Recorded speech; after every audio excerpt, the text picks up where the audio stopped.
Hello. I've promised a few friends, well, a couple in particular, who have lots of food intolerances and also allergies, that I would make a chocolate cake. So today's recipe is going to be Fudgy Chickpea Date Chocolate Cake. It has no gluten, no dairy, it's egg-free and it's nut-free. So that should cover just about everybody. Now, my name is Mundy. This is Mundy's AI Air Fryer Adventures. And excuse the glove, but I have a cut on my thumb and I don't particularly want you to be disgusted by that. And I don't really want to get it in the food. So there we go. Is there anything else I need to tell you? No, I'm just going to, let's get started and I'll show you and tell you what all the ingredients are. So follow along. Okay, to make this recipe, we need 1 can of chickpeas, drained and rinsed well. So I've got that. And all of this is going to be done in the food processor. So that's going to be useful. And then I need 10 to 12. So I have gone 12 because why not? They're just dried dates, but they've been softened in some boiling water for about 5 minutes. And I've drained them. And please note they are pitted. So for goodness sake, we don't want date pits in there. So that goes in. I also need a 1/4 cup of water. So we're doing that very carefully. There we go. 2 tablespoons of oil. And it says I could use olive, coconut, or neutral. Well, coconut's all very well, but sometimes it just is too hard to handle. So I've got some olive oil, so we'll just use that. 2 tablespoons. There we go. And last but not least in this first batch of stuff is a teaspoon of vanilla extract. So 1 teaspoon in there. Now I do believe that that is all the wet ingredients that we need right now. So I'm going to close this, put my food processor together, and I'm going to save you the horrible noise of dealing with, you know, what happens when I use the food processor. But it says I need to blend the batter and blend until very smooth. I don't know how long that's going to take, but like I said, you don't want to hear the noise and it's also really boring. I'll come back when it's blended. I think that's pretty smooth. That took a couple of minutes. So now it's time to add the dry ingredients. I need to add the cacao powder, and in here is a 1/4 cup of cacao powder, which I'll try and put in so it doesn't actually go everywhere it shouldn't, like in the middle bit. That it's not going to be any good for anybody. Get in there.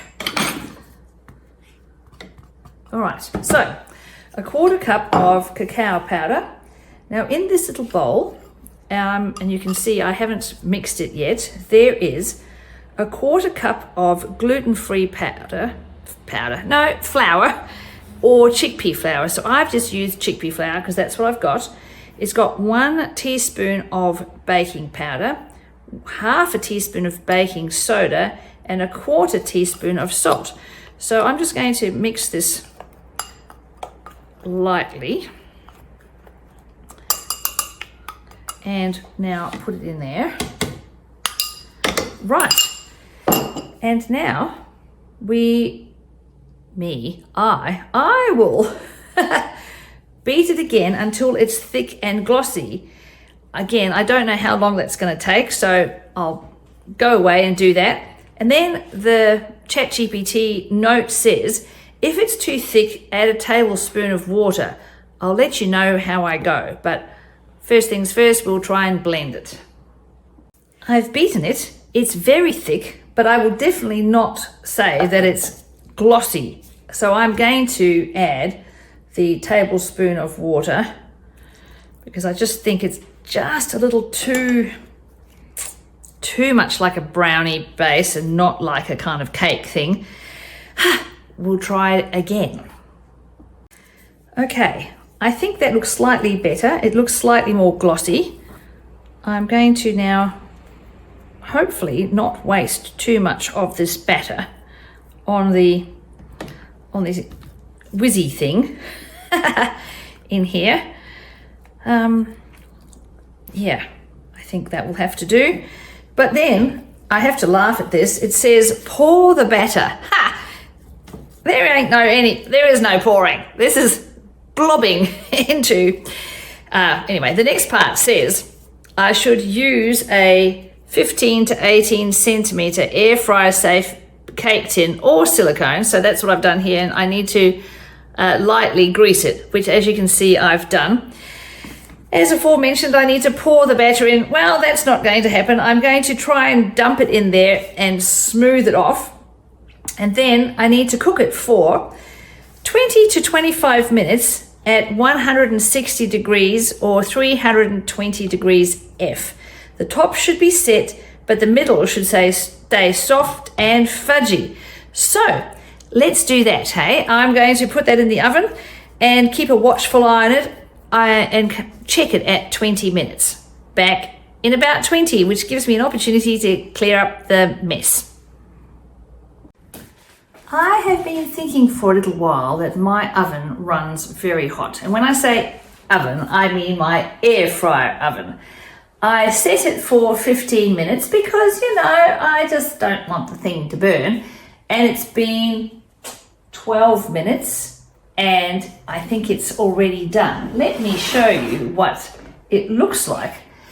You can see it's pretty firm, and I'm actually quite proud of myself. I smoothed it down. The pouring didn't happen, but the smoothing certainly did. But you can already see that some of the edges are getting slightly dark. So I'm very glad I pulled the cake out of said air fryer a few moments before I was supposed to. So with this recipe, I would say check it after 10 minutes, just in case, because you don't want it to burn. And every air fryer obviously runs a little bit differently, and I think my one runs hot, even though I did put it on at 160 degrees. Okay, now I'm going to adjust my camera, bear with.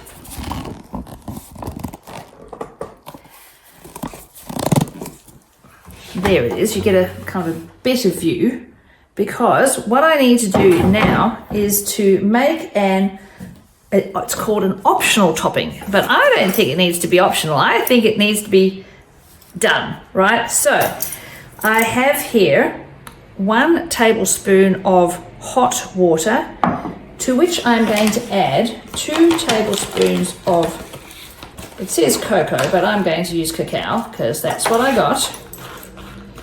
2 tablespoons. Actually, can you see that? That's much better. Look at that. All right, so 2 tablespoons of cacao powder, and then 2 tablespoons of maple syrup. Come on, here we go. Right. 2 tablespoons, 1, 2. Now to mix it so that it, all the cocoa isn't lumpy. Oh goodness, this could take a while. I might turn off the video and come back when it's, because mixing, how boring. Oh, thank goodness. Turning it off was a very good idea because that took a while. I don't know whether it's because it's cacao rather than cocoa, but anywho, now I can pour it all over because it needs to be on a warm cake rather than a hot cake, and I think that'll do it. Let me get this out so you can see, and you can see, look, it was starting to get a little crispy. So luckily, this is now going to hide that and add a little bit more decadence and chocolatiness with the and possibly a little bit more sweetness too, but although maybe not, because it's, you know, I did use cacao powder, but it's lovely and glossy, and I think this is going to be quite delicious. So it says drizzle.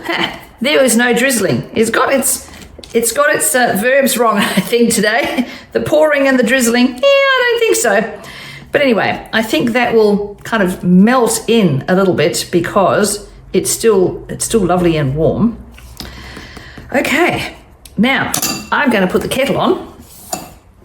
It doesn't look too bad, actually. I'm quite pleased with that. I'm going to put the kettle on and cut myself a slice of this nice warm fudgy chickpea and date cake. And then I'm going to taste it and let you know what it is like. Now, the other thing to remember, of course, is that you could put this, oh my goodness me, I've got chocolate on myself. I'll get rid of that in a minute. It will actually go in a normal oven if you don't want to do it in the air fryer. But again, keep an eye on your time. Excuse me while I just, lick this off. And also, oh goodness, it will serve 6 people. So, it's quite a dense, delicious kind of cake. Anyway, let me cut it up, make myself a coffee, and then I'll let you know what it's like. And here it is. Doesn't that look lovely? I thought I'd, liven it up a little bit for the pictures with some blackberries, but I mean, why not? Why wouldn't you do that? Doesn't that look delicious? But now, looking delicious and tasting delicious are 2 quite different things. So, here we go. Moment of truth. I'm going to take a little bite of the chocolate fudgy cake made with dates and chickpeas and let you know what it tastes like. Hold on.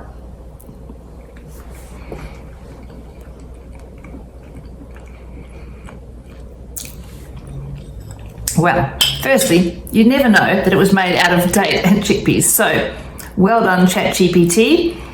The second thing is the optional bit about putting the icing on. I don't think it needs to be optional. I think it really needs to be real because it adds a sort of decadent gloss on the top of it, and with the maple syrup definitely adds a bunch of sweetness, but of course so does the blackberries. It's very moist, it's very fudgy.